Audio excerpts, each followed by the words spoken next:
Hello everyone. So welcome to the second session for where we are discussing the automatic receipts in Fusion receivables. So in previous session we discussed the configuration part, mainly the transmission configuration, and now in this video we are going to discuss the one more configuration part is required that I will discuss, and then we will do some transactions to check the automatic receipt flow. So let me go to the receivables.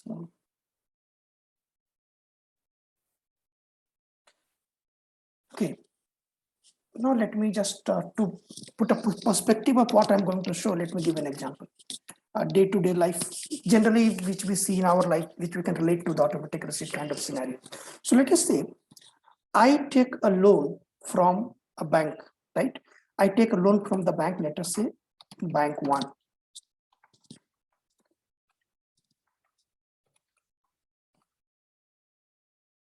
So this is the bank loan provider. I have my account in bank two. Okay. As in previous video, I said that automatic receipt is very much kind of scenario like where I authorize the organization to collect amount directly from my bank account. So before the payment activity happens, what is done is that this loan provider comes with a document, something called authorization. We call it EMI authorization. And say there we enter our details of this bank too, and we sign that okay, I give this authorization. So what happens? That authorization letter, this bank one sends to bank two and says that your customer,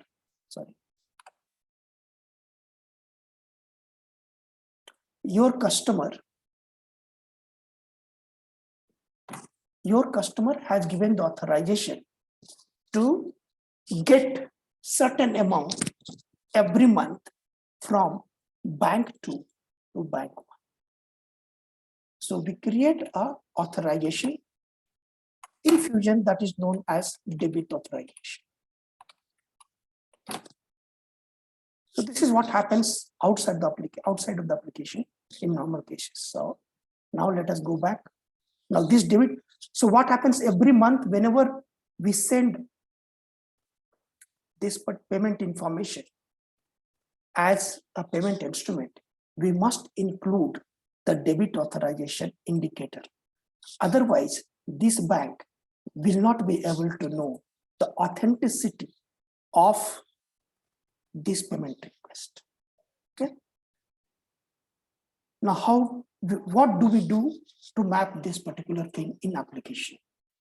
So we already have, in this case, this guy will have me as the customer. So I query the customer.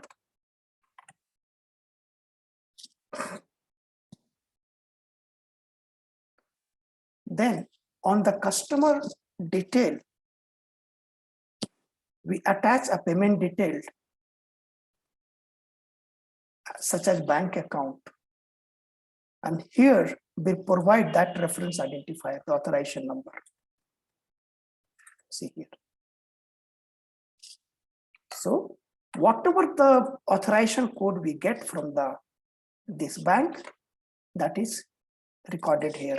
And this information is sent along with the payment in the payment file, what we transmit for the payment transmission. Okay. So I think this is clear. Let me just show you one more thing here. You can see here receipt method. So this is the auto receipt method that also we attach at the customer level. So next configuration, rather I should have shown it earlier, but I just missed it. So I will just show you the receipt method what I have configured.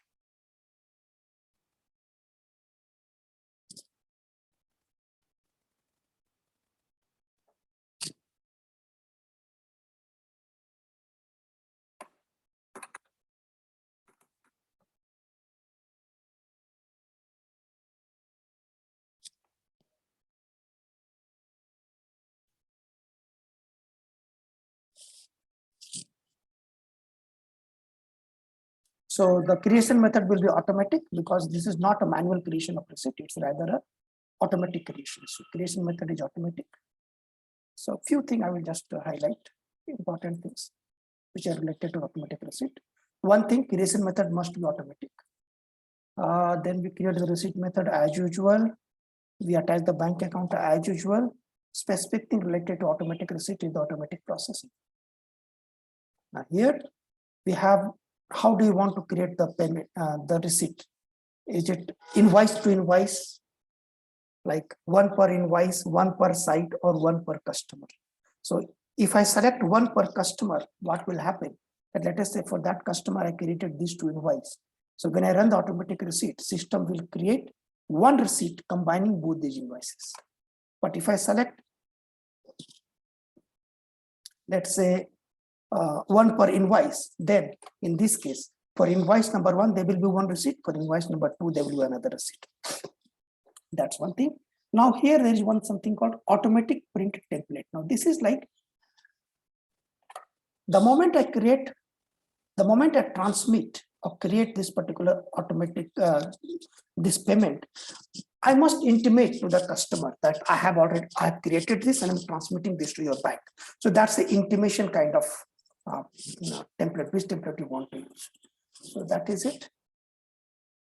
So I think we are done with the configuration. Now let us test the configuration by creating automatic receipt. So the testing, what we are going to do, I'm going to create two invoices, two transactions, invoice transactions in receivable, and we will create one automatic receipt combining both the transactions. So I have already created I have already created the invoice. So let me just query that. 51606 or 0006.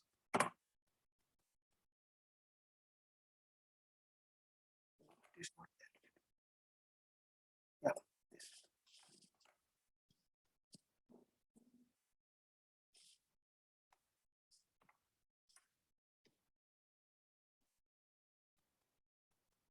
So I have created one invoice. This is of amount 3,000.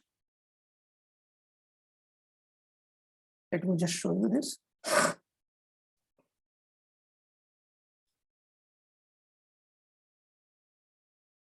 Balance detail, it's unpaid, I think. Yeah, it's unpaid right now. Few important points. In case which is related to the automatic receipt, we have to click on the show more. And we must ensure this is populated for automatic receipt, this section. Anyway, this will be defaulted once we give the payment instrument detail in the customer. So this will get defaulted. So this must be populated. And nothing else as far as automatic receipt is concerned. Just I would like to tell you that all this information gets defaulted from there. So this is one invoice. Let me just check if I have one more invoice.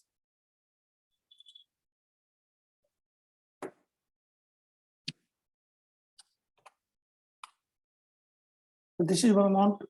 This invoice was amount of amount 3,000. I think one more should be there.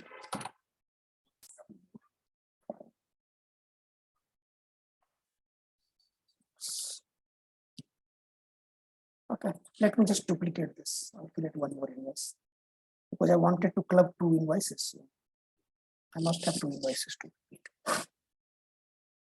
Let me change the amount to 4,000. I just said it will default. Let me just show you. It has already defaulted here. Complete and review.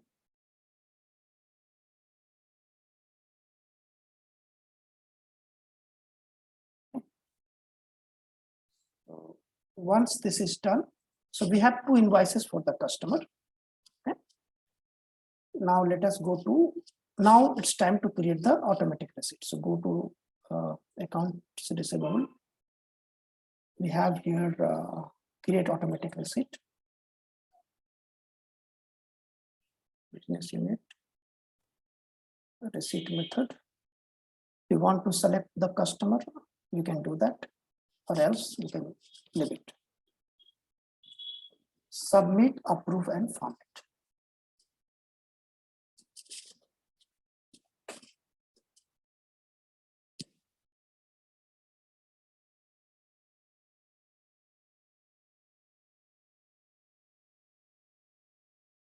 So it is submitted.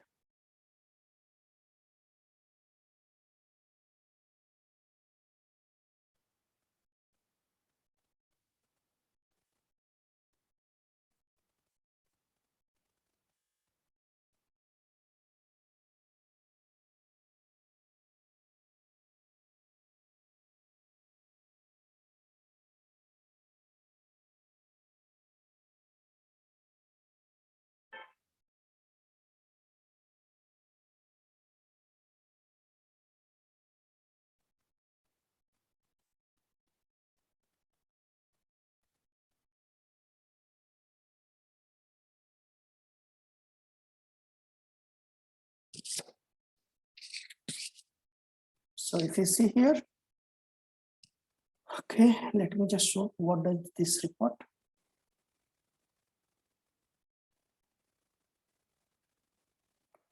Okay, I think we had already had one invoice. Okay. So there are 3 invoices, 2,000, 3,000, 4,000. Receipt amount is 9,000. So this I am intimating. This is a direct debit pre-notification. So that's that this we send to the customer.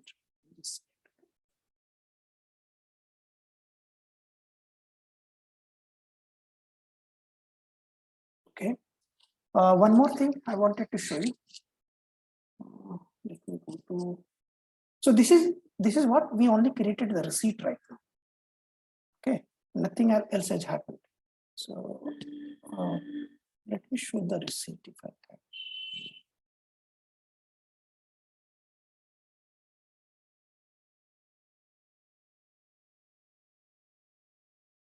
Receipt that is this one.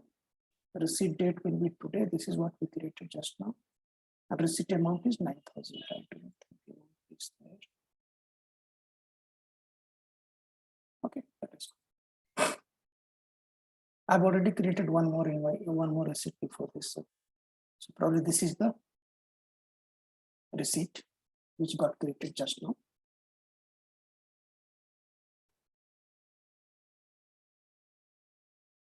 Yeah, these are the 3 invoices.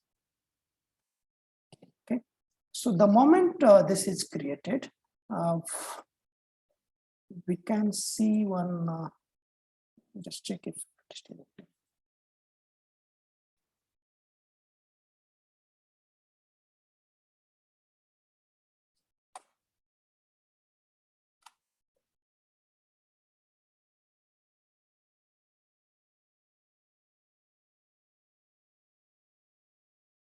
We can check the data in transmission. It related to the IBY, the data gets inserted into IBY table. So that's what I wanted to show you. There are 2 different status actually. One is when the receipt is created, and another is when it is settled. So I wanted to show you the settlement part.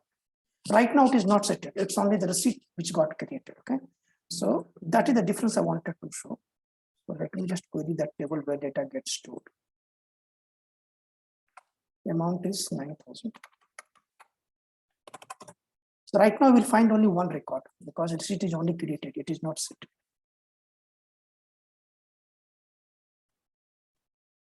So this is the record this time. It has not been yet sent to for the settlement. Now, to do that, we need to run another program that is automatic that is remittance program.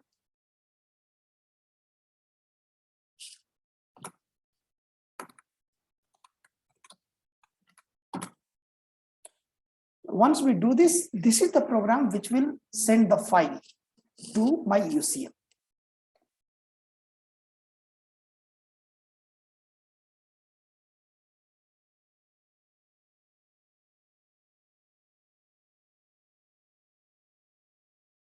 Approve, yes.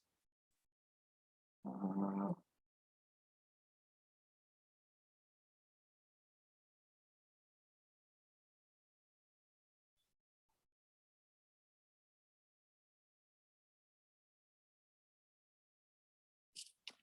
Submit.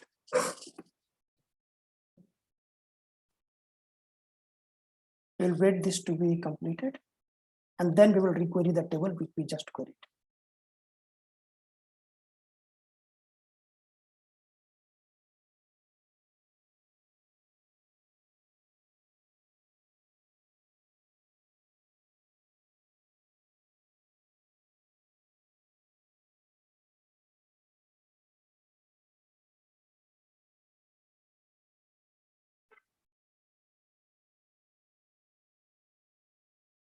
So two payments were there, both got transmitted actually.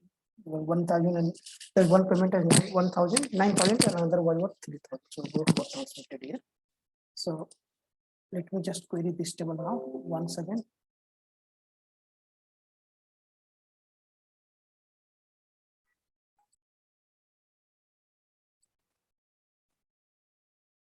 So now there are two records among 9,000, and yeah, this is the status.